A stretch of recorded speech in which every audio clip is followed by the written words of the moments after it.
retrouve à Madrid en Espagne où se tient ce sommet de l'OTAN. Ludivine de Donder, bonsoir, merci beaucoup d'être avec nous. Vous êtes la ministre belge de la Défense. La Turquie ne s'oppose donc plus désormais à l'entrée de la Suède et de la Finlande au sein de l'Alliance Atlantique. N'est-ce pas une provocation face à la Russie ? Bonsoir.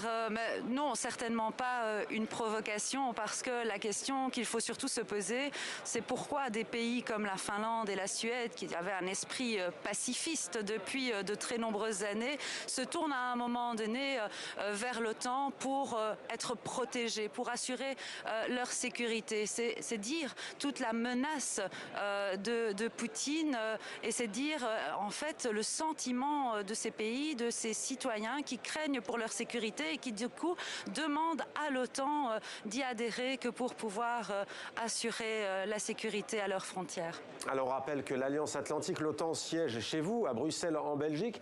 Joe Biden annonce un renforcement de la présence militaire américaine en Europe. Les États-Unis renouent avec leur rôle de protecteur du vieux continent. Le problème, c'est que le retour en force de l'OTAN et du parapluie américain relègue au second plan l'ambition d'une défense européenne.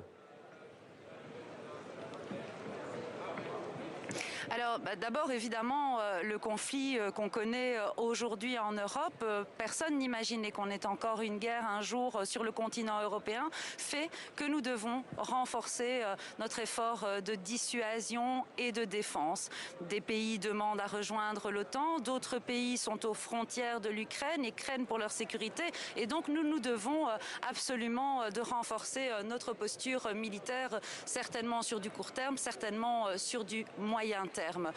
Maintenant, dans le concept stratégique qui a été décidé par l'OTAN, la Belgique et d'autres alliés ont toujours plaidé aussi pour renforcer le pilier européen au sein de l'OTAN. L'OTAN s'est assuré la défense collective, mais l'Europe a un rôle important évidemment à jouer. Ce qu'elle fait aujourd'hui, je crois qu'on n'a jamais connu un bloc aussi uni entre l'Union européenne et l'OTAN, et c'est certainement pour cela aussi que ce qui se passe aujourd'hui entre la Russie et l'Ukraine prend certainement beaucoup plus de temps que ce qu'avait imaginé Poutine.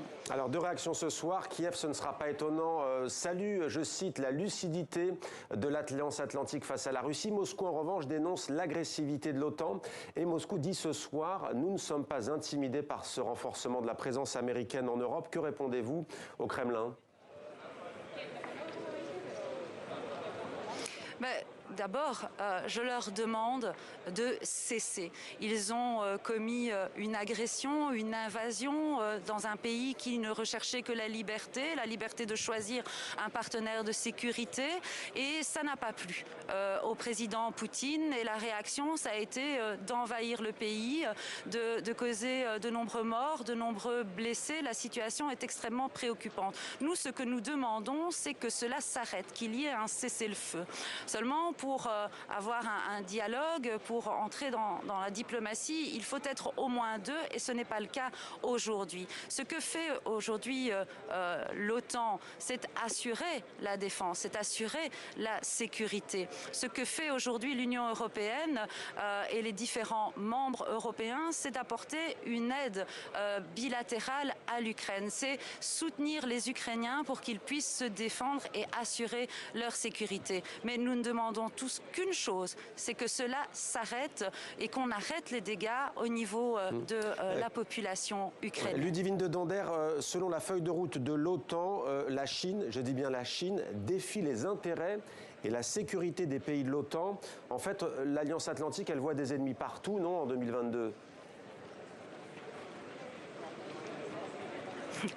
Pas du tout, mais vous devez quand même constater aujourd'hui que la situation géopolitique évolue largement, que la situation sécuritaire est préoccupante, certainement à l'Est, mais on pourrait également parler de ce qui se passe dans le Sud, en Afrique, au Moyen-Orient.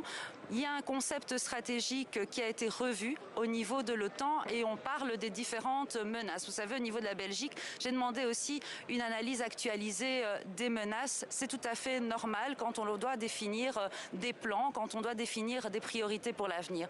Et donc dans ces menaces, il y a évidemment la Russie avec ce que nous sommes occupés de vivre, il y a le terrorisme et il y a une attention, cette fois par rapport à la Chine, non pas comme une menace, mais comme un défi systémique avec lequel il faut tenir compte. Merci beaucoup Ludivine de Donder, ministre belge en charge de la défense. Vous participez donc à ce sommet de l'OTAN qui se tient à Madrid en Espagne. Merci à vous.